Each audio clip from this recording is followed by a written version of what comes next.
August This 2nd, is the key. Take it. 1936. Why me? Bakersfield, You're the California. only one I trust. 107 understand. degrees by noon.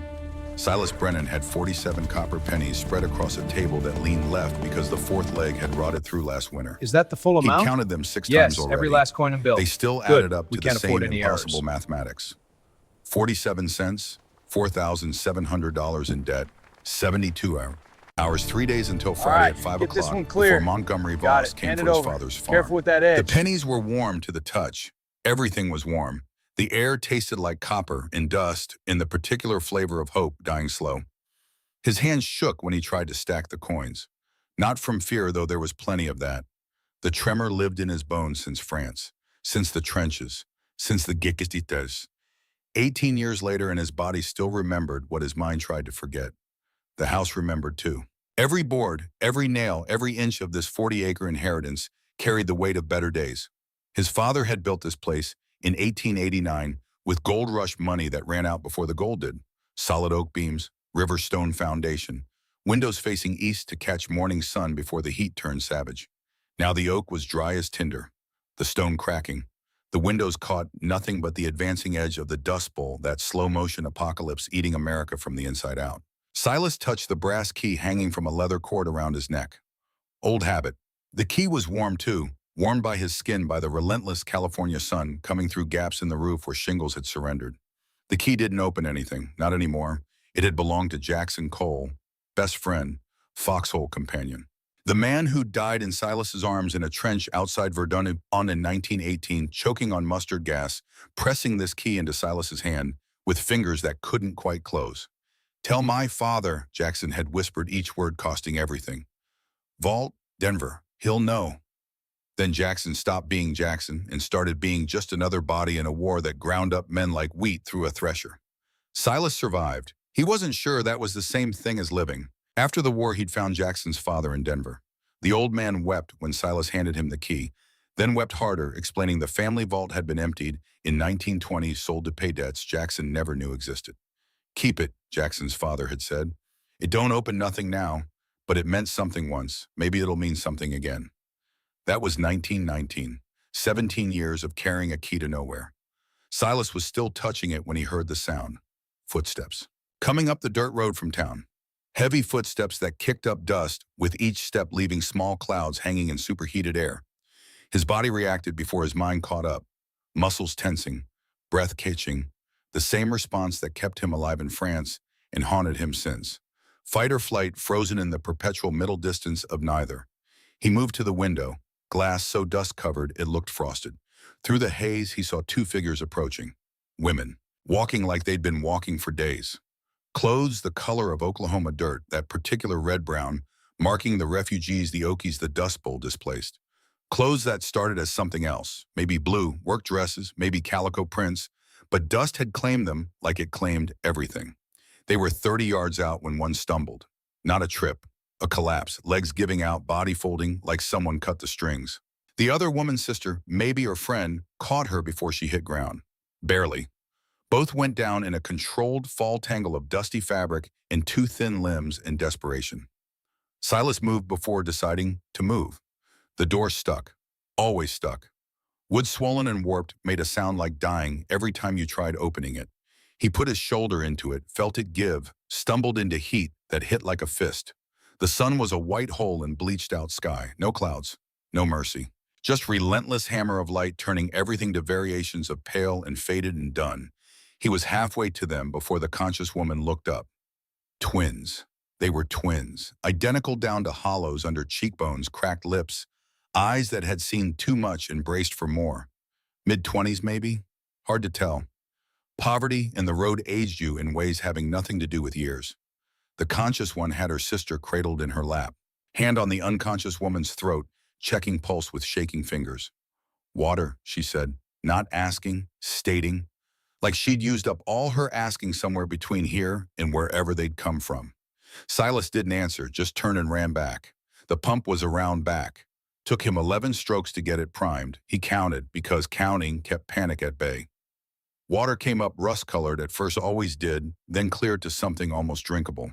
He filled the tin cup living on the pump post, then ran back. The woman in dirt hadn't moved. Her sister stroked her hair, whispering something Silas couldn't hear. Prayer, maybe, or promise. The universal language of, please don't die, he knelt, ground hot enough to hurt through threadbare trousers. He held out the cup. The conscious twin took it with both hands like something precious, like the first kindness she'd seen in a while. She lifted her meister's head, pressed cup to cracked lips, tilted it slow. Most water went in. Some spilled down the unconscious woman's chin, cutting tracks through dust on her skin. Beneath the dirt, she was pale. Too pale. Heat exhaustion, probably. Maybe heat stroke. Maybe worse. How long has she been walking? Silas heard himself ask. The conscious twin looked at him. Really looked. Her eyes were the color of creek water, back when creeks still had water. Something between brown and green and gray. 6 days, she said. 2 words containing multitudes. 6 days walking in August heat.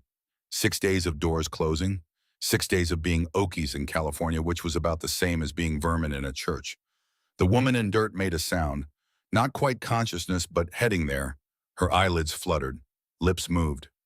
Pearl, she whispered. I'm here, Opal. The conscious twin Pearl pressed cup to her sister's lips again. Drink, slow now. Small sips. Opal drank. Her eyes opened. Same impossible color as Pearl's. Twin mirrors reflecting the same hard road. She tried sitting up. Pearl held her down. Give it a minute, Pearl said. You fainted. We don't have a minute. Opal's voice was raw. You need to not die. Pearl looked at Silas. Is there somewhere she can rest? Just a few minutes, somewhere out of the sun. Silas thought about the house, about 47 pennies on the crooked table, about the eviction notice Deputy Wade Palmer had delivered that morning, typed neat and legal on paper that might as well have been a death certificate.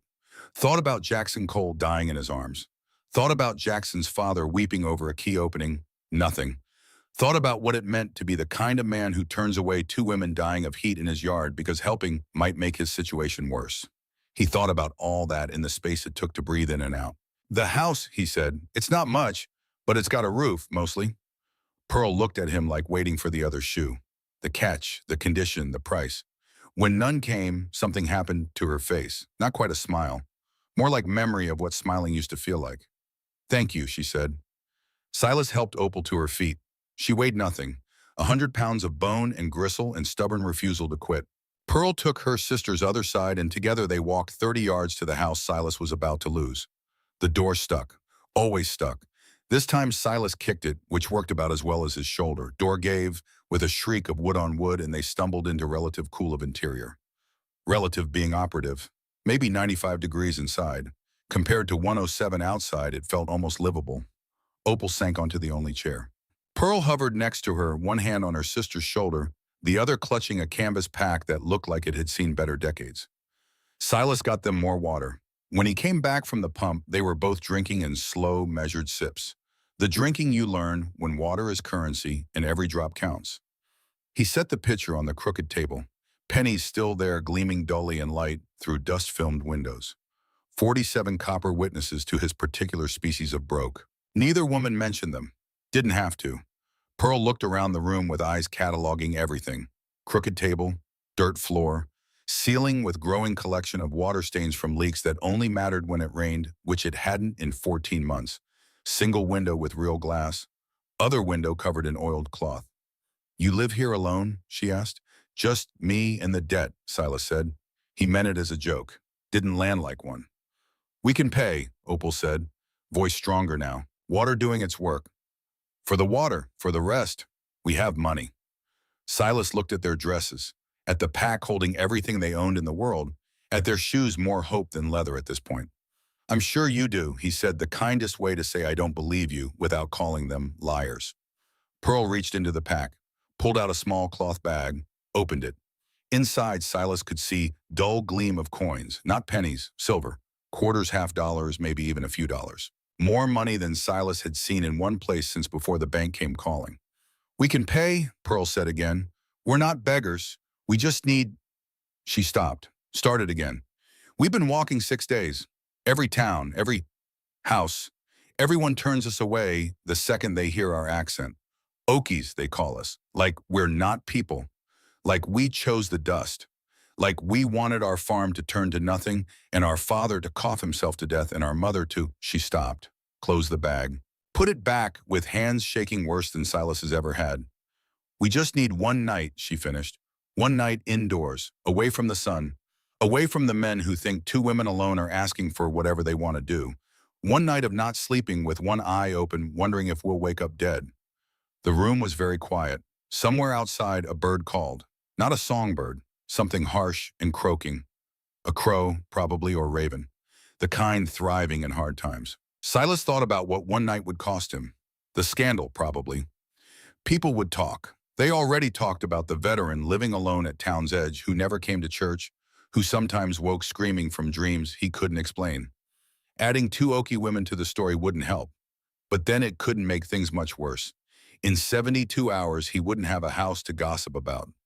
The roof leaks, he said, 4 places. 4? I've got buckets, but doesn't matter much since it hasn't rained since June of last year. Floor's dirt. Gets muddy when wet, dusty when dry.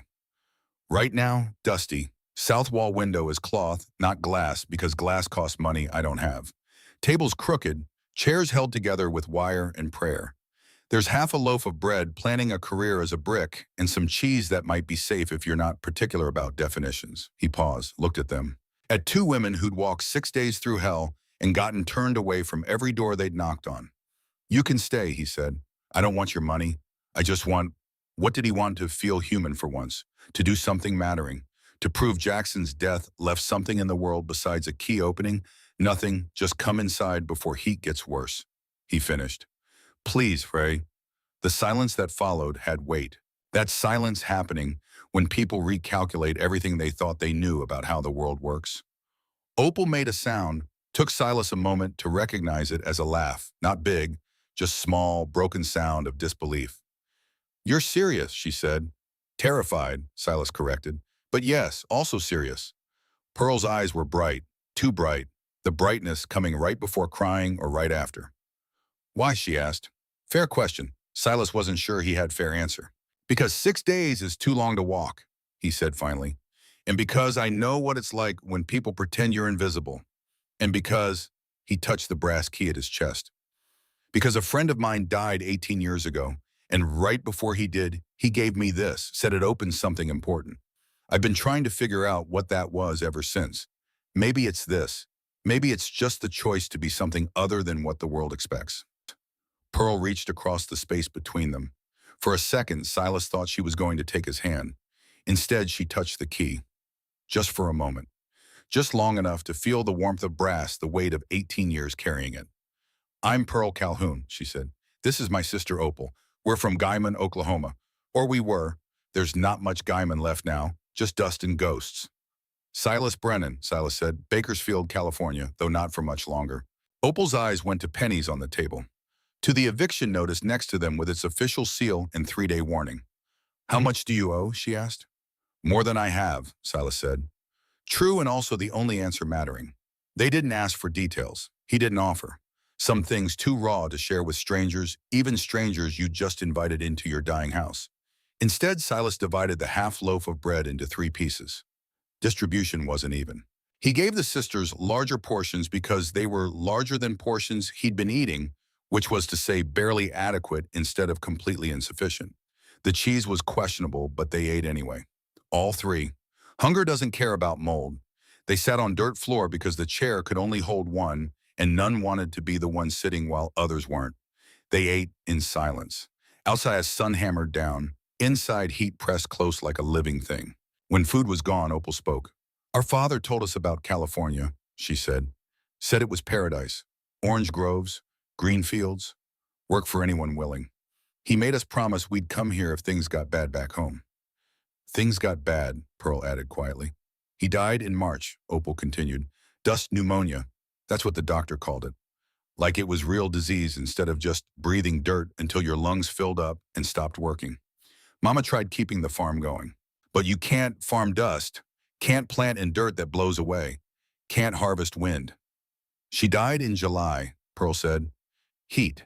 We were outside Needles, Nevada, 114 degrees. She went to sleep in the tent and didn't wake up. We buried her with 20 other people. Migrants, Okies, Americans who'd run out of America to run to. Silas listened. What else could he do? His story was everyone's story in 1936. Different details, same ending. Dust eating the country. Depression eating hope. People like them just trying to survive until survival didn't feel like drowning. Why won't anyone rent to you, he asked, if you have money? The sisters looked at each other. Some conversation happened in that look. Communication twins probably had, speaking without speaking. We have money, Pearl said carefully, from our father.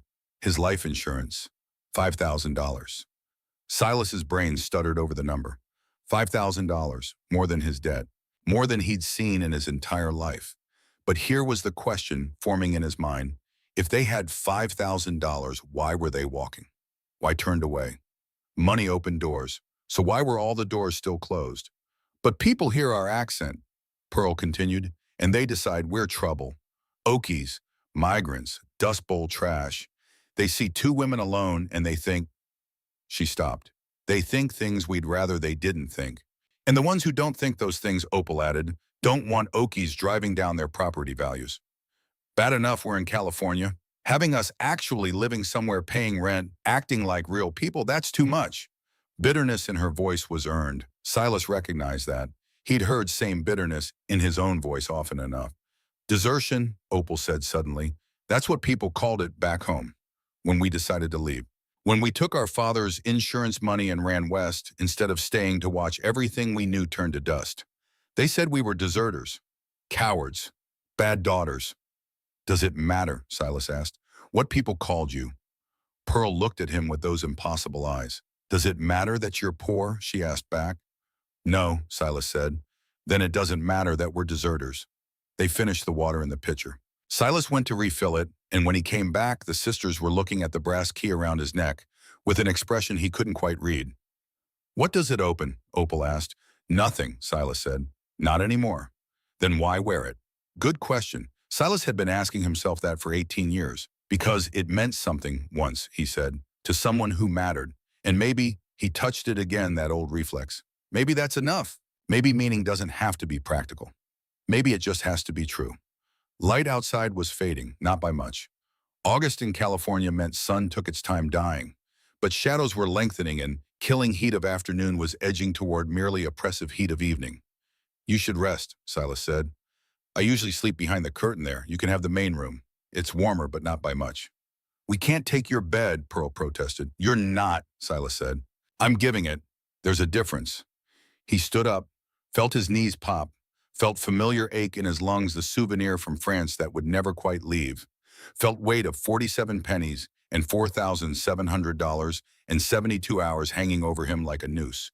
But he also felt something else, something he didn't have a name for, something uncomfortably close to purpose. Thank you, Pearl said again, like she hadn't already said it, like it bore repeating. Don't, Silas said. I'm not. He didn't know how to finish that sentence, wasn't sure what he was trying to say. It's the first good thing I've done in years, he said finally. That's not charity. That's selfishness. I need to remember what good feels like. He left them there and went behind the curtain dividing his sleeping space from the world. Lay down on thin mattress that was mostly springs and memories. Stared at ceiling with Rhett's water stains and promises of structural failure. Sisters spoke in low voices. He couldn't make out words, but he could hear tone. Exhaustion, relief. Something that might have been hope if hope hadn't gotten beaten out of them somewhere between Oklahoma and here. Then he heard crying, soft, muffled. The crying people do when trying not to be heard. Silas stared at ceiling and thought about Jackson, about the key, about what it meant to carry something opening. Nothing except maybe the space inside yourself where meaning lives. He fell asleep listening to the sound of two women who'd been walking 6 days finally resting. Morning came with the subtlety of someone knowing they're interrupting something important but not caring. Gray light filtered through cloth window and real window with equal lack of enthusiasm. Heat started building before sun cleared horizon. By the time Silas woke, it was already 80 degrees and climbing. He heard movement in the main room. Quiet movement. The quiet meaning people are trying very hard not to wake you. He pushed aside the curtain. Both sisters were awake, packing their canvas bag with practiced efficiency. They tried to clean up, dishes stacked, floor swept with something, probably a piece of cloth from their packs since Silas didn't own a broom. They looked better. Not good, but better. Like sleep and water had done bare minimum to keep them alive for another day. "You're leaving," Silas said. "Not a question." "Before the town wakes up," Pearl confirmed. "Before people see us here. We don't want to make things worse for you." Silas thought about Deputy Wade Palmer, about the eviction notice, about how things couldn't really get worse because worse had a ceiling and he'd already hit it. "You don't have to," he started. "We do," Opal interrupted. "We know how this works. People see Okies at your house, they'll talk. They'll make assumptions. You'll pay for our night here in ways having nothing to do with money." She was right. They all knew she was right. "Where will you go?" Silas asked. Pearl shrugged, gesture so tired it hurt to watch. "East," she said. "Away from here. Maybe Arizona. Maybe New Mexico. Just away. That's all we've got. Away." They shouldered their pack, headed for the door. Silas's hand went to the brass key. 18 years carrying it. 18 years trying to figure out what Jackson had meant, what his father had meant, what it meant to carry something that had lost its practical purpose, but somehow still mattered. "Wait," he said. They turned. Silas pulled the leather cord over his head. Brass key came with it warm from his skin, worn smooth from 18 years of touching it every time he got scared or angry or lost. He held it out to Pearl. "My friend Jackson told me this opened something important," he said. "I've been carrying it since 1918, trying to remember what. Last night I figured it out." Pearl looked at the key, at him, expression unreadable. "It doesn't open doors," Silas continued. "It opens the choice to be different than you're supposed to be. Different than what the world expects. Better than circumstances allow." He pressed the key into her hand. "You're walking away from everything you knew to find something better. That's harder than anything I've ever done. Take it. Remember that even keys opening nothing can mean something. Remember that someone chose kindness once when he had every reason not to." Pearl's hand closed around the key, fingers calloused, work roughened, hands of someone who'd spent their life fighting to survive. "We can't," she started. "You can," Silas said. "That's what the key means. Choosing yes when no would be easier." Opal's eyes were bright again, that too bright coming before crying. "Blood doesn't make you family," she said softly. "But kindness does. We won't forget this." "I know," Silas said. "That's why I'm giving it to you."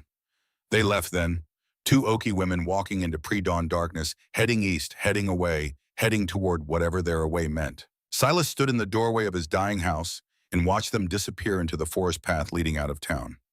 Watched until they were nothing but shapes in gray light. Watched until they were nothing but the idea of shapes. Watched until they were gone. Then he turned back to his house, to his 47 pennies and his crooked table and his impossible debt. He didn't feel heavier. That was the strange thing. He'd just given away the only thing of value he owned, the only inheritance mattering, and he felt lighter than he had in years. Maybe that was worth half a loaf of bread and a key opening. Nothing. Maybe that was worth everything. 3 days later, Friday, August 5th, at exactly 10:47 a.m., Deputy Wade Palmer knocked on Silas's door with the enthusiasm of someone who enjoys other people's misery professionally. Wade was exactly what a debt collector in a depression looked like. Thin in a way suggesting his body disapproved of his life choices. Perpetual expression like he'd just tasted something disappointing. He carried his leather-bound ledger everywhere, running his finger down columns of numbers with reverence other men reserved for holy texts. "Silas Brennan," he announced as if Silas might have forgotten his own name. "Rent is due, plus last month's unpaid portion, plus interest on said portion. Mr. Montgomery Voss expects full payment by 5 o'clock today." That's, he checked his pocket watch, 6 hours and 13 minutes from now. Silas looked at the pennies still on the table. He'd counted them again this morning. Still spelled not enough in every language mattering. "I don't have it," he said. Simple truth, only kind he had left. Wade made a show of consulting his ledger, though they both knew he'd memorized every debt in town. "That's unfortunate," Wade said. "Mr. Voss has been very patient indeed." He ran his finger down the page counting debts, with lips moving slightly. 3 months behind. At this rate, you'll be owing more than the land is worth." "The land isn't worth anything," Silas pointed out. "Exactly." Wade smiled, smile of someone who'd been waiting to make that exact point. "Which means when you can't pay, Mr. Voss will have to exercise his right to reclaim the property and discharge the debt through other means." Other means meant debtor's work, meant laboring for Montgomery Voss until debt was paid, which given how Voss calculated interest meant forever. I'll find a way, Silas said, knowing it was a lie. I'm sure you will, Wade agreed, knowing it was a lie.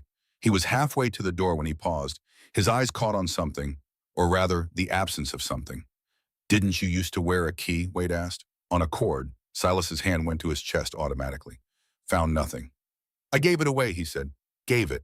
Wade's tone suggested this was somehow more offensive than being poor. To whom? Someone who needed it more than I did. Wade made a note in his ledger. Scratch of pen on paper sounded like judgment. Fascinating, he said. A man who can't pay his debts giving away possessions. Mr. Voss will find that very interesting. It was just a key, Silas said. A brass key opening nothing. Then perhaps you should have sold it, Wade said. Every penny counts, Mr. Brennan. You of all people should understand that. He tucked his ledger away with finality. 5 o'clock, he said. Today, Friday. Find the money or find yourself finding new accommodations. Preferably ones that don't leak quite so enthusiastically. He left. Door swung crooked in his wake, letting in heat smelling like August and dust and slow death of everything green. Silas sat down at his crooked table, looked at his 47 pennies, looked at his eviction notice, looked at the space where 2 women had slept 3 nights ago. He thought about Jackson, about the key, about choices not making sense but feeling right anyway. Then he stood up, because sitting wouldn't solve anything. At least standing made him feel like he was doing something, even if that something was just vertical surrender. That's when he heard it. Footsteps. Heavy footsteps. Multiple sets. Coming up the dirt road from town. His heart did something complicated between hope and terror. He moved to the window. Through dust-filmed glass, he could see them coming. Not 2 figures this time. 6. 2 familiar shapes in the lead wearing the same dust-colored dresses. Behind them 4 more. Older by the look. Carrying tools. Canvas bags. Walking with measured pace of people who'd been walking for a very long time and had stopped caring about arrival, only about the journey. Silas's brain made interesting interpretive choices about what this meant. Most involved being very confused. A few involved being very worried. But then Pearl saw him standing in the doorway and she smiled. Fully smiled, the smile meaning something. Silas Brennan, she called out, voice carrying across the dusty yard. We have a problem. Several problems, Opal added, grinning now too. You're going to hate us, a third voice said. Older woman, gray in her hair vase that had seen enough to stop being impressed by most things. They reached his yard, all 6, turning his struggling piece of property into what probably looked like an invasion to anyone watching from town. We tried to leave, Pearl explained. Walked for 2 days east, made it almost to the county line. And we couldn't stop thinking about this house, Opal continued, about how the roof leaks, how the door doesn't close right, how you gave us everything you had and asked for nothing. The older woman stepped forward. I'm Hattie Roebuck, she said, formerly of Amarillo, Texas, now of nowhere particular. I'm a stonemason, built 47 houses before the dust took them all, before it took everything. She gestured to the others. This is Ezra Flynn, lost his hand in a thresher, but he's the best carpenter I've ever seen. A man in his 30s stepped forward, left sleeve pinned up at the elbow. Right hand held a hammer like it was part of his body. He whistled slightly when he spoke, air escaping through a gap where teeth used to be. Pleased to meet you, Ezra said. And these are Caleb and Gideon Lockhart, Hattie continued. Twin brothers, foundation specialists. If it needs to be level and stay level, they're your men. 2 men who looked identical, same square jaw, same serious eyes, same hands that looked like they'd spent decades working with stone, nodded in unison. The problem, Pearl said, bringing the conversation back, is that we're builders, stonemasons, carpenters, foundation layers. Before we were migrants, before we were refugees, and we can't. She looked at the house, at sagging roof, crooked door, all the small ways poverty had convinced Silas to stop trying. We can't just leave it, she finished. This house, it would drive us mad. So we came back, Opal said, to fix your roof, if you'll let us. Silas stared at them. At 6 migrants standing in his yard offering to fix a house not worth fixing in a situation that couldn't be saved. You can't, he said. The town will see. 6 Okies working here. They'll talk. They'll judge. They'll make it worse for you. For me. For everyone. Let them, Hattie said simply. We've been judged our whole lives. At least now we'll be doing something good while they judge. But I can't pay you, Silas protested. I don't even have enough to save the house. By 5 o'clock today, Montgomery Voss will own it. What's the point of fixing something I'm about to lose? The point, Gideon said quietly, is that it needs fixing. And we know how. We understand if you say no, Caleb added. We do. But we had to ask, his brother finished. Silas looked at his house, at roof leaking in 4 places, at door hanging crooked, at all the small ways poverty had become normal, had become acceptable, had become just the way things were. Then he looked at 6 people who'd walked away from everything they knew, heading toward an away they couldn't name, but who'd stopped in the middle of that journey because a leaking roof bothered them. He thought about Jackson, about the key, about what it meant to choose kindness when kindness was expensive. One condition, he said. They waited.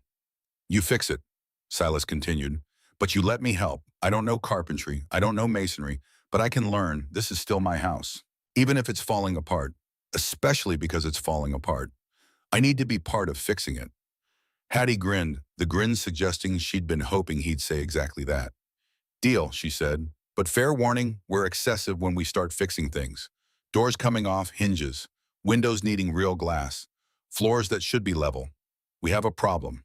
We're perfectionists. It's very annoying, Ezra added, his whistle voice making it sound almost musical. Silas found himself laughing, actually laughing. The laugh coming from absurdity colliding with hope and neither one being sure who wins. When do we start? He asked. Now, all 6 said simultaneously. And they did.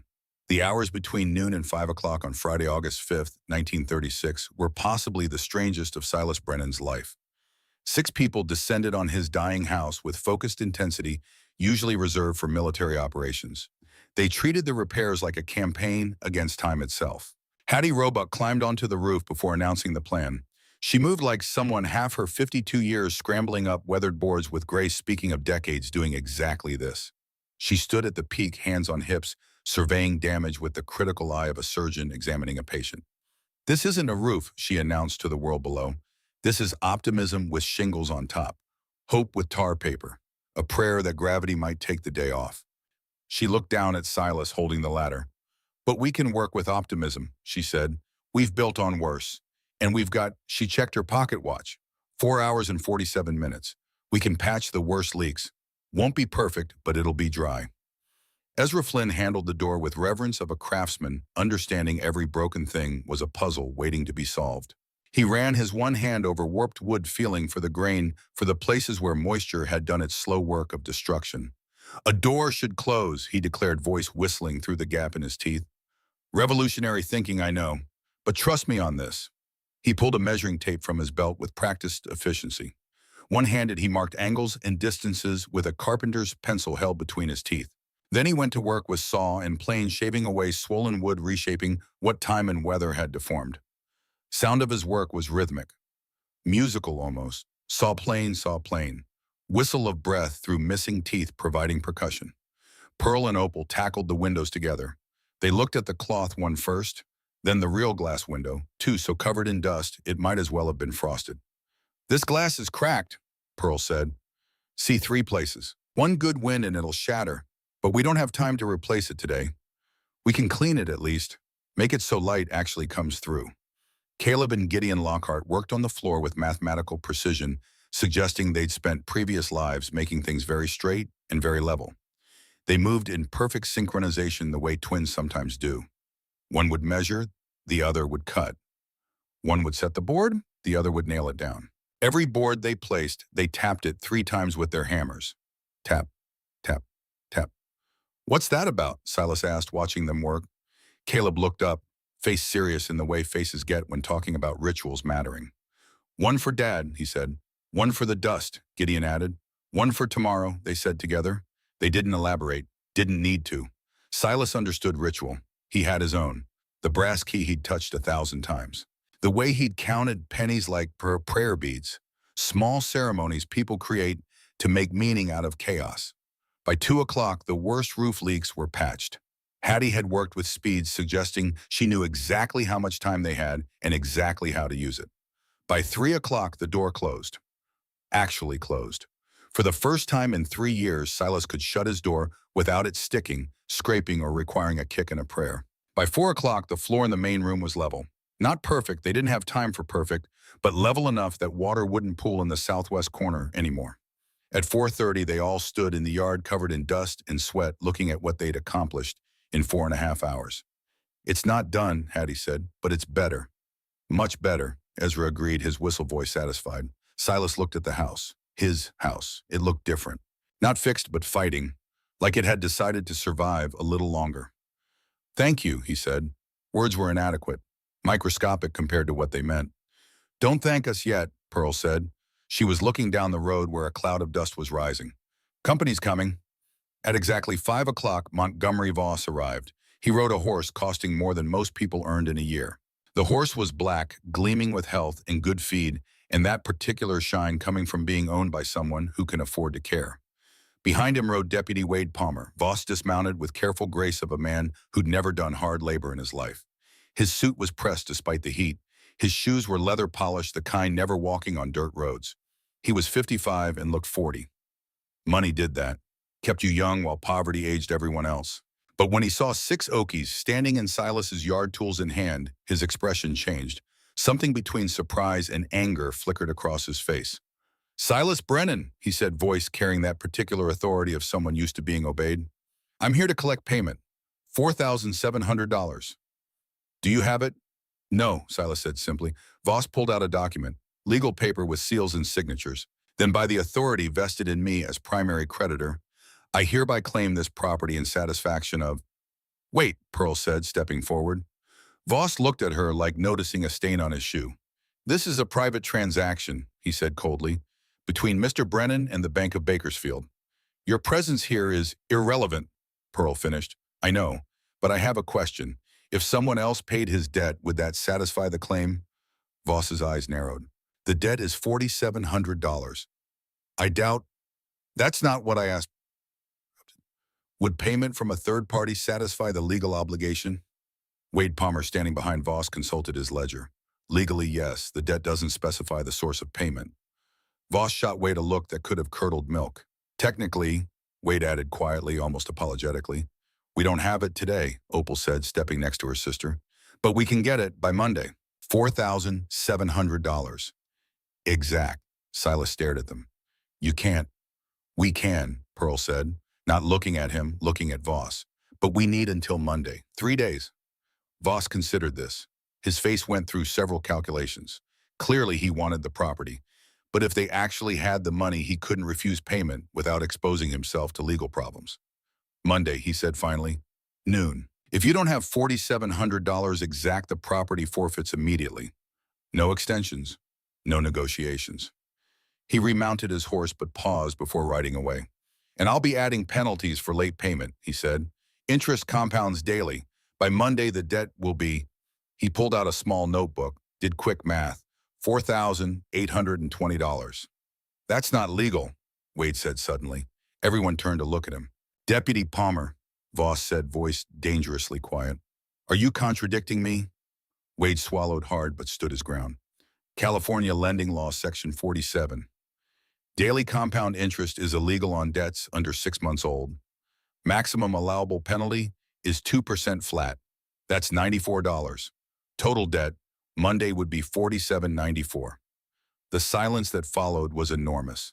Voss's face turned an interesting shade of purple. We'll have $47.94, Pearl said. Monday, noon. Voss rode away without another word, but his expression promised this wasn't over.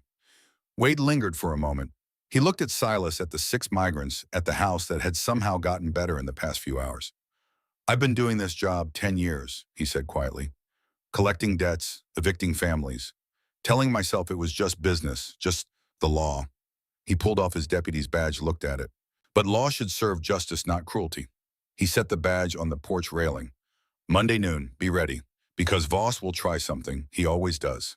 He walked away, leaving the badge behind like a small rebellion. The 7 of them stood in the yard as evening shadows grew long. You can't give me your father's money, Silas said. I won't let you. You can't stop us, Opal replied. Besides, Hattie added, it's not just theirs, we're all in this. Silas looked at her. What do you mean? We talked about it, Hattie said, while you were watching Voss. The 6 of us. We pooled what we have. Between all of us, we've got enough. You don't even know me, Silas protested. You've known me for 5 hours. Long enough, Ezra said, his whistle voice firm. You gave them shelter when they needed it. Gave them your most precious thing, that key. Asked nothing back. That's all we need to know. How much do you have? Silas asked. Total. They exchanged glances. That silent communication. Enough, Pearl said. Just barely enough. If we spend it all, then you'll have nothing left, Silas said. No money for land, no future, nothing. We'll have this, Gideon said, gesturing at the house. A place, people who chose each other. And purpose, Caleb added, better than money. Silas felt his throat tighten, 18 years carrying a brass key trying to figure out what it opened. Now he knew. It opened this. The choice, the sacrifice, the kind of family having nothing to do with blood and everything to do with choosing each other when the world said you shouldn't. We should finish the work, Hattie said, breaking the moment with characteristic practicality. We've got 3 days before Monday. Let's make this house worth saving. And so they worked, not just Friday evening, but Saturday, Sunday, Monday morning. They became a unit. 7 people who'd been strangers a week ago moving like they'd been working together for years. Silas learned. He learned how to patch a roof properly, standing on sun-hot shingles, while Hattie showed him the right way to overlap tar paper the correct angle for nailing so water would run off instead of seeping through. Measure twice, cut once, she said. It was her mantra. She must have said it 100 times. Trust is built slow, lost fast. Same principle. Do it right the first time or you'll be doing it again. He learned how to set a door so it hung true. Watching Ezra work magic with one hand and a collection of tools that looked like they'd been carried through every state between Texas and California. One hand teaches you precision, Ezra said, his whistle voice philosophical. Can't afford wasted motion. Every movement has to count. In carpentry, in life. He learned how to mix mortar that would actually hold stones together instead of just suggesting they might consider staying in place. Caleb and Gideon taught him about ratios: 3 parts sand to 1 part cement. Enough water to make it workable, but not so much it lost its strength. Like life, Caleb said, stirring the mixture. Too dry it crumbles. Too wet it won't hold. Gotta find the balance. The work was hard, harder than anything Silas had done since France. His back screamed. His hands blistered. The blisters popped and new calluses formed underneath. The heat was relentless, 107, 108, 109 by afternoon. Sweat soaked through his shirt in minutes.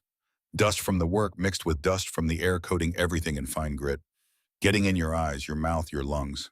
But it was good work, purposeful work, the kind leaving you exhausted at day's end but also feeling like you'd accomplished something real.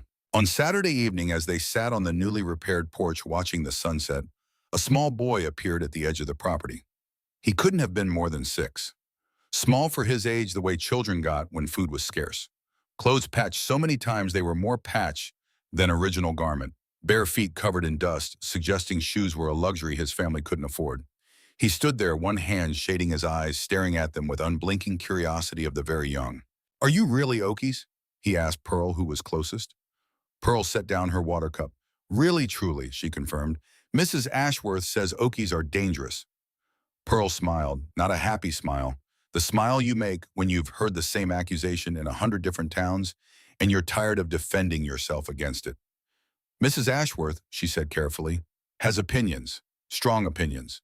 We respect her right to have them. Even when they're wrong, the boy asked. Especially when they're wrong. The boy considered this with seriousness of a child trying to understand adult hypocrisy. My house has a leak too, he said finally. A real bad one. Mama puts out 3 buckets when it rains, except it hasn't rained in forever. Opal sat up straighter. Where do you live? The boy pointed down the road toward a cluster of houses, making Silas's place look almost prosperous by comparison. The poorest part of town. The place where migrants and day laborers and people hanging on by their fingernails all ended up. What's your name? Pearl asked. Tommy, the boy said. Tommy Wilson. Mama Sarah Wilson. We live in the blue house. Well, it used to be blue. Now it's mostly gray. We'll look at it, Opal said, when we finish here. If your mama says it's okay. Tommy's eyes went wide. Really? Really, truly. He ran off, kicking up small clouds of dust with each step.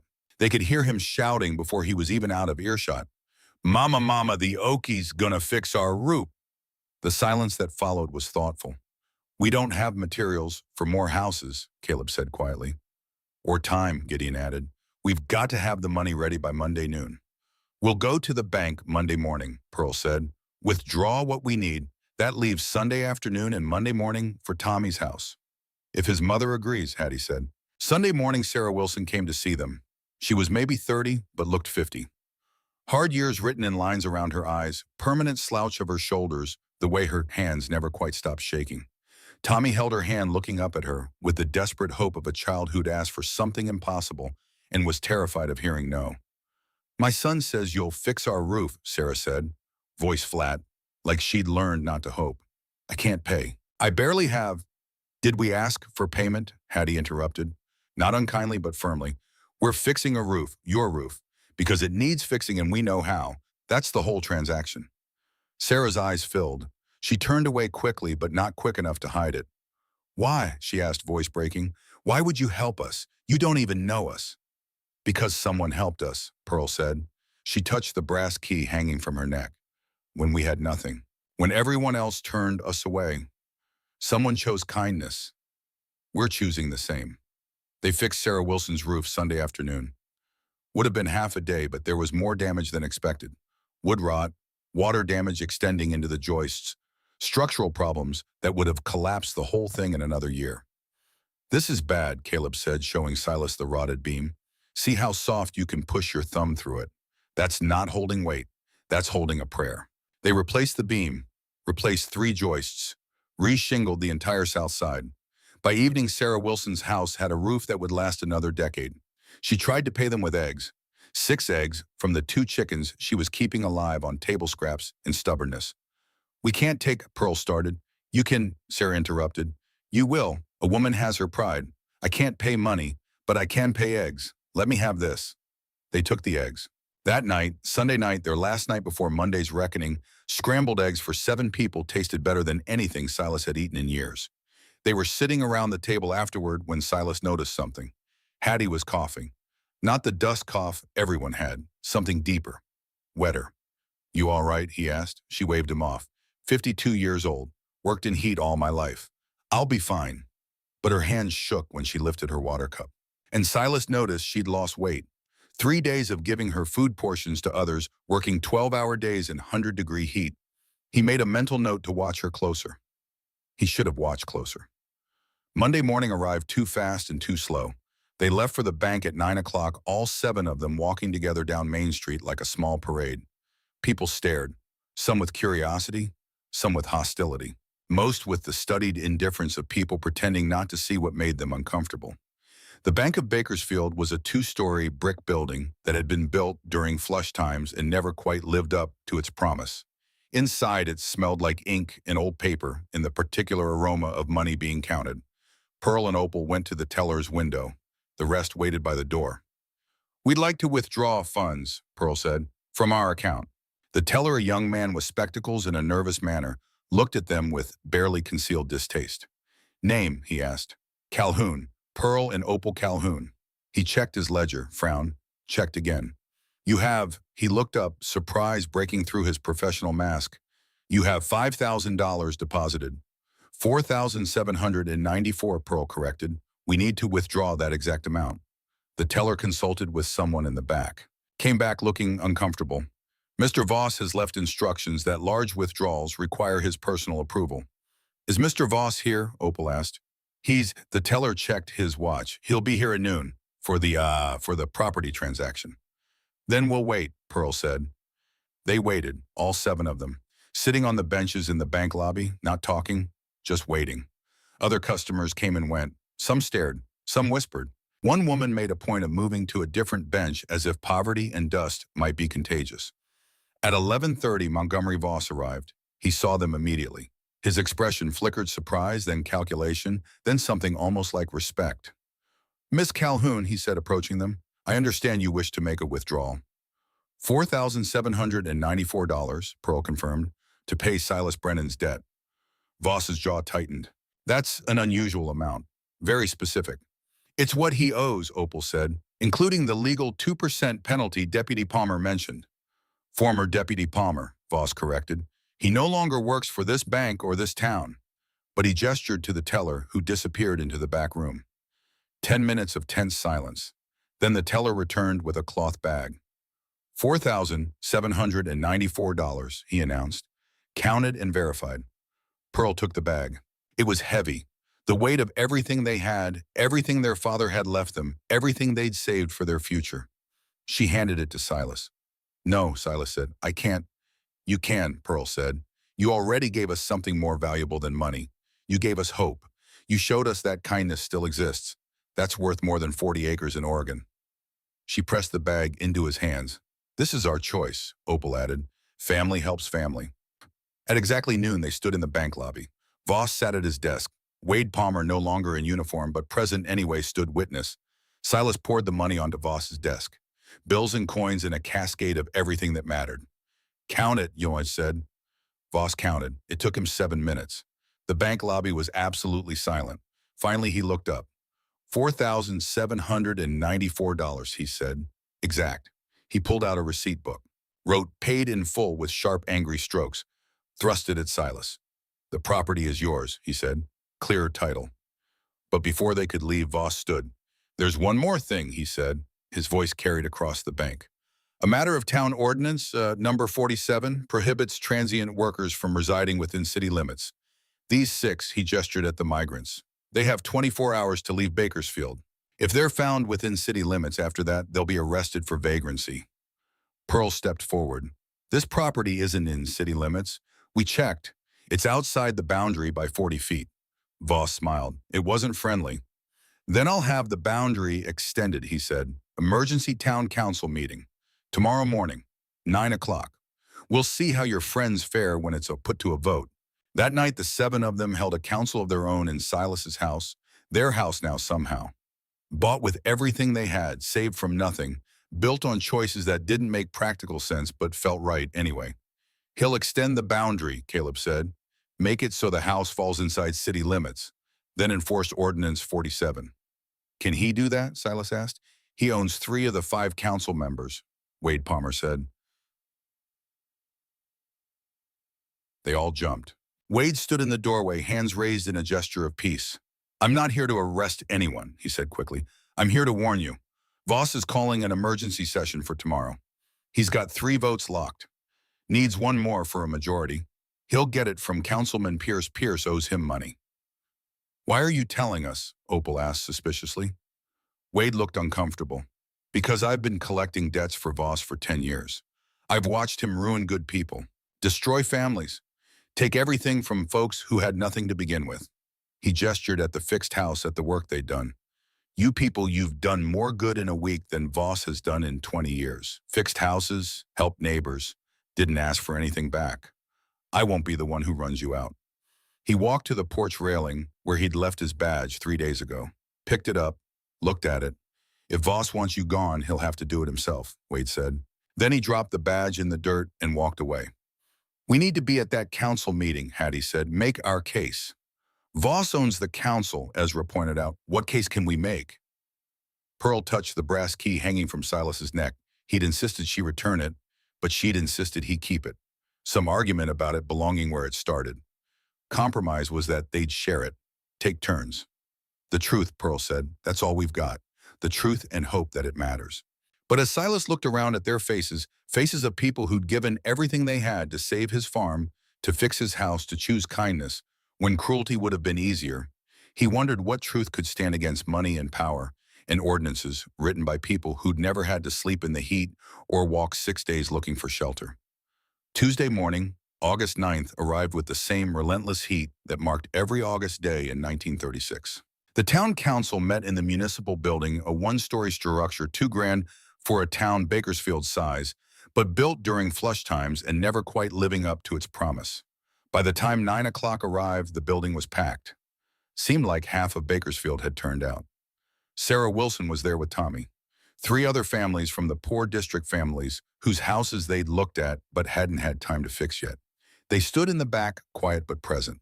And in the front row, unexpectedly, sat Cordelia Ashworth. The council sat at a long table at the front. 5 men, all over 50, all wearing their best suits, despite the heat. Montgomery Voss sat in the center. Chairman by default, by money, by power, that went unquestioned. This emergency session is called to order, Voss announced.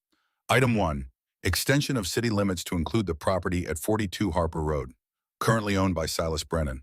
Objection, a voice from the side. Everyone turned. Cordelia Ashworth stood holding a book. Robert's Rules of Order, she said, holding it up. Allow for public comment during emergency sessions. I invoke the right to speak as a resident and taxpayer of 38 years. Voss looked like he'd swallowed something sour. Mrs. Ashworth, how unexpected. I'm sure it is, Cordelia said dryly. I move that we hear public testimony before voting. Second, Councilman Richards said, the youngest of the five at 48. Voss couldn't refuse without looking like a tyrant. Fine, 5 minutes. Make it quick. Cordelia walked to the front, set down her book, Robert's Rules, thick and official looking. Gentlemen, she said, I've lived in Bakersfield for 40 years, raised 3 sons here, buried 2 in the Great War, lost 1 to dust pneumonia last year.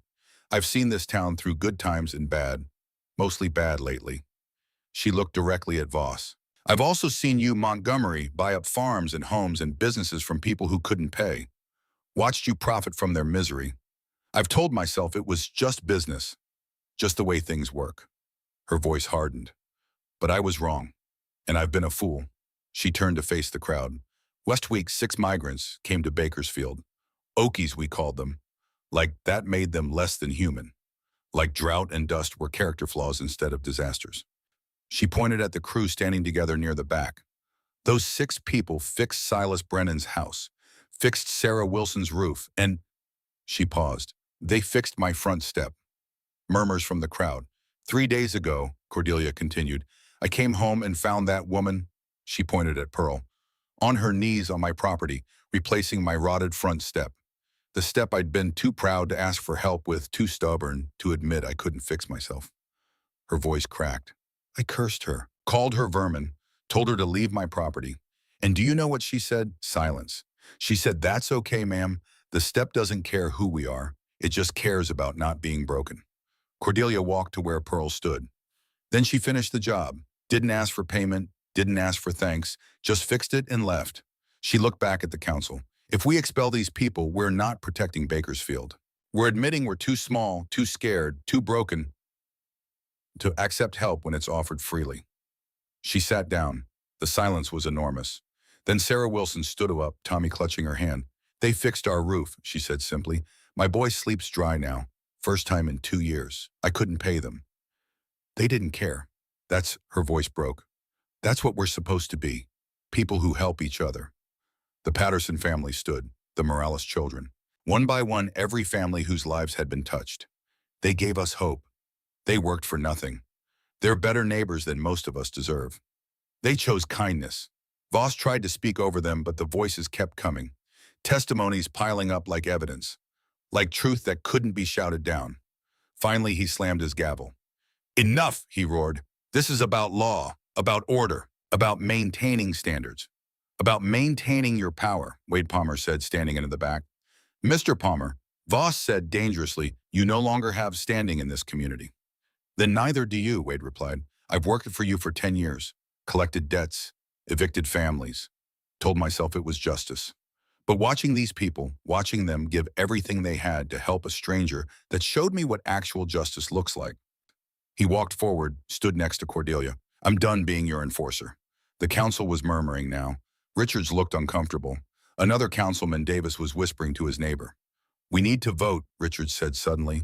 I moved to table the boundary extension indefinitely. Second, Davis added. You can't, Voss started. All in favor, Richards said, ignoring him. 3 hands went up. Richards, Davis, and a third councilman, Silas, didn't know. Motion passes, Richards announced. 3-2. The boundary stays where it is. Voss's face went purple. This isn't over. Yes, Cordelia said quietly. It is. And it should have been. But as they left the municipal building in a daze, victory tasting strange, like something you weren't sure you deserved, but were grateful to have. Anyway, Silas noticed something. Hattie was leaning heavily on Ezra's arm. Her face was gray. Sweat poured off her despite the relatively cool morning. Hattie, Pearl said, concern sharp in her voice. I'm fine, Hattie said. Just tired. It's been a long week. But she wasn't fine. They were halfway back to the house when it happened. Not a trip, a collapse. Her legs gave out, body folding, like someone had cut the strings. Ezra caught her barely. They both went down, Hattie in his arms, breathing in short, shallow gasps. Water, Pearl said urgently. She needs... Not water, Hattie wheezed. Too late for water. Her face was gray. Sweat poured off her. Her eyes were unfocused. Heat stroke. The killer stalking them all summer. The invisible enemy taking people when they pushed too hard, worked too long, gave too much.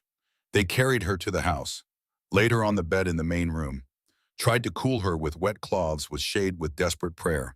But her pulse was thready, breathing shallow, skin burning with fever, having nothing to do with infection and everything to do with a body that had given everything it had until there was nothing left. Silas remembered the signs now, remembered from the past week, the coughing, the weight loss, the way she'd given her food portions to Tommy, to Sarah, to anyone who looked hungrier than she was. 3 weeks of working 14-hour days in 100-degree heat. 3 weeks of putting everyone else first. 3 weeks of slowly dying while fixing other people's houses. Hattie, Opal whispered, holding the old woman's hand, "Stay with us, please." Hattie's eyes opened, focused with effort. "Measure twice," she said, voice barely audible. "Cut once, build it right, make it last." She looked at each of them. "I built 47 houses in Texas. Dust took them all. But these," her hand moved weakly, gesturing to the world beyond the walls. "These will stand, these matter." "Don't talk," Pearl said, tears streaming. "Save your strength." "For what?" Hattie smiled. "It was peaceful. I'm done. I built my last house, helped my last family. That's," she coughed, "that's enough. That's everything." Her eyes found Silas. "Your father's key," she said, "opens the choice to give when you have nothing. I had nothing. Gave everything, no regrets." Her breathing changed, slowed, each breath taking longer to arrive. "Take care of," she started. She never finished. Hattie Roebuck died at 10:47 a.m. on Tuesday, August 9th, 1936, in a house she'd helped rebuild, surrounded by family. She'd chosen, having given everything she had to people she'd known for 1 week. She was 52 years old. They buried her on Wednesday, August 10th, in the Bakersfield Cemetery in a plot donated by Councilman Richards. The funeral was supposed to be small, just the 6 survivors and a few close neighbors. But word spread the way it spreads in small towns, and by the time the service started, there were 60 people gathered around the grave. Cordelia Ashworth was there wearing black. So was Wade Palmer, Sarah Wilson, and Tommy. Every person whose house had been touched, whose life had been changed, whose world had been made slightly less broken. Silas gave the eulogy. He'd spent all night writing it, crossing out words, starting over, trying to find language matching what Hattie had meant. In the end, he kept it simple. "Hattie Roebuck built 47 houses in Texas," he said, "lost them all to dust. Built 2 more here in Bakersfield, mine and Sarah Wilson's. Those will stand for 100 years. He looked at the gathered crowd. "But her real legacy isn't in roofs and walls. It's in teaching us that the measure of a life isn't what you keep. It's what you give when you have nothing left to give." He touched the brass key at his chest. She gave everything, asked for nothing. And somehow in doing that, she built something that'll outlast all the houses she ever made. She built family. She built hope. She built proof that kindness matters more than money, that people matter more than property, that choosing to help when help costs you everything, that's what it means to be human. His voice broke. Hattie Roebuck died with nothing, and she died with everything that matters. They lowered her into the ground. The earth of California that she'd never owned but had made better just by being there. As people filed away, Cordelia approached Silas. "I'm sorry," she said, "for my prejudice, for my blindness, for everything I said and thought and believed that was wrong." "She forgave you before you apologized," Silas said. "That's who she was." Cordelia nodded, paused. Then, "I have a proposal. The town council. We need a new member to replace Voss." "Voss resigned," Silas asked, surprised. "Was asked to resign," Cordelia corrected. "After we discovered certain irregularities in how he'd been calculating interest on debts. Turns out he's been breaking California lending law for years. Wade Palmer found the evidence." She looked at Pearl. "The council suggested you. First woman on the Bakersfield Council, if you'll do it." Pearl looked shocked. "I'm an Okie. You're exactly what we need," Cordelia interrupted. "Someone who builds instead of tears down. Someone who gives instead of takes. Someone who, she smiled. "Someone who fixes steps without being asked." Pearl looked at Opal, at the crew, at Silas. "On one condition," she said, "that we use the position to help people. Really help. Not just laws and ordinances. Actual physical help." "That's what councils are supposed to do," Cordelia said. "We've just forgotten." Pearl accepted. The years passed, not quickly, not easily, but they passed. By 1937, the crew had expanded. They'd formed an official business, Roebuck and Associates Construction, in Hattie's memory and taken on apprentices. Young people from the poor district who wanted to learn trades but couldn't afford formal training. By 1938, they'd fixed 23 houses in Bakersfield's poor district. By 1940, Pearl was the longest-serving member of the town council. She'd pushed through ordinances for public housing worker protections, assistance programs for migrants still fleeing the Dust Bowl. Opal had opened an auto repair garage, first female-owned shop in Kern County. She specialized in fixing vehicles for people who couldn't afford regular mechanics. By 1942, when America entered the war, Caleb and Gideon enlisted. They came back in 1945, both alive, both changed, both ready to build again. Ezra adopted 2 orphans from the migrant camps, a boy and a girl who'd lost their parents to dust pneumonia. He taught them carpentry. The boy, grown, would go on to build low-income housing across California. Silas never married, never found the need. The crew was his family. The house, their house, now expanded and rebuilt, and Solid was full enough. By 1946, on a September morning, finally cool after a decade of drought, Roebuck and Associates had built exactly 47 houses, the same number Hattie had built in Texas. They'd done it deliberately, choosing the number as memorial, as promise, as proof that what she'd started hadn't died with her. In September 1946, the town of Bakersfield held a dedication ceremony. They'd commissioned a plaque, bronze, expensive, mounted in the town hall where everyone would see it. The brass key, Silas's key, Jackson's key, the key that had started everything, was encased in glass next to the plaque.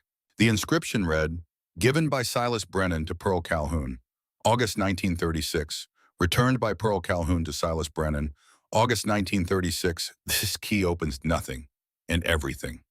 In memory of Hattie Roebuck, 1884 to 1936, who measured twice, cut once, and built a legacy that outlasted the dust. Below that, in smaller letters, blood makes you kin, choice makes you family, kindness makes you home. The ceremony was attended by the original crew, Pearl, Opal, Silas, Ezra, Caleb, Gideon, and their families. Pearl had married a mechanic from Fresno. They had 2 daughters. Opal had married a teacher. They had 3 sons. All Dyra's adopted children were there, now grown. The Lockhart twins each had families of their own. 200 people attended. The entire town, it seemed, including Cordelia Ashworth, now in her 70s, who'd become one of the crew's biggest supporters. Including Wade Palmer, who'd become Bakersfield sheriff after Voss's resignation and who'd spent a decade enforcing laws that helped instead of hurt. Including Sarah Wilson and Tommy, now 18, about to leave for college on a scholarship Pearl had helped him get. They dedicated the plaque. They said words about Hattie, about sacrifice, about what it meant to choose kindness, and then they went home. But the story doesn't end there. Because 41 years later, in 1987, an old man sat on a porch that didn't leak, telling his grandson a story he'd never told anyone. Silas Brennan was 80 years old. His hands shook worse than they had in France. His lungs still carried scars from gas attacks that happened 69 years ago. But his mind was sharp and his memory was clear. His grandson Michael, age 12, sat next to him, listening with wide-eyed attention children give to stories that matter. The house around them was solid. The roof didn't leak. The door closed properly. The floor was level. 51 years after 6 Okies had shown up with tools and hope and nothing else. "Why didn't you tell anyone for 50 years, Grandpa?" Michael asked when the story was done. Silas touched the space on his chest where the brass key used to hang. It was in the town hall now, behind glass, but he could still feel the weight of it like it was around his neck. "Some things are too sacred to share until you're sure people will understand," he said. "The key taught me something, taught all of us something." "What?" "That kindness isn't a transaction, it's a covenant you give without expecting return." But somehow, his voice caught with emotion, somehow it always comes back. He gestured at the house, at the town beyond, at the 47 houses still standing solid and true, built by people who'd given everything they had to help strangers. "Hattie died with nothing," he said. "No money, no land, no possessions. But she died rich in all the ways that matter. She was loved. She was remembered, and the good she did." He smiled. "The good she did is still here, still helping people. The houses we built trained apprentices. Those apprentices trained others. There's a lineage of kindness going back to 6 Okies who decided to fix a leaking roof instead of walking away." Michael was quiet for a long moment. "Can I see it?" he asked. "The key at tomorrow," Silas promised. We'll go to the town hall. You can see it. Read the inscription. Remember that your grandfather learned the most important lesson of his life from a piece of brass opening. Nothing except the choice to be better than circumstances allowed. The sun set over Bakersfield. The heat of August had finally, after decades, given way to seasons making sense. The Dust Bowl was history now. The Depression was memory. The people who'd suffered through both were dying off, taking their stories with them. But some stories remained, told and retold, passed down from grandparents to grandchildren, preserved in bronze plaques and glass cases in houses standing solid against time. Silas Brennan died in his sleep 3 months later in January 1988 at age 80. His obituary mentioned his service in World War I, his decades farming in Bakersfield, his work with Roebuck and Associates Construction Company. But it didn't mention the key, didn't mention the covenant, didn't mention the choice that changed everything. Some things are too sacred for obituaries. Some things live in bronze plaques and remembered stories in houses that don't leak. Some things are too important to die. The brass key still hangs in the Bakersfield Town Hall. Every year on August 9th, the anniversary of Hattie Roebuck's death, the crew's descendants gather. They read the inscription. They tell the story. They remember. And in doing so, they keep the covenant alive. The covenant saying kindness matters. Choice matters. Family is what you make, not what you're born into. And sometimes a key opening, nothing can open everything.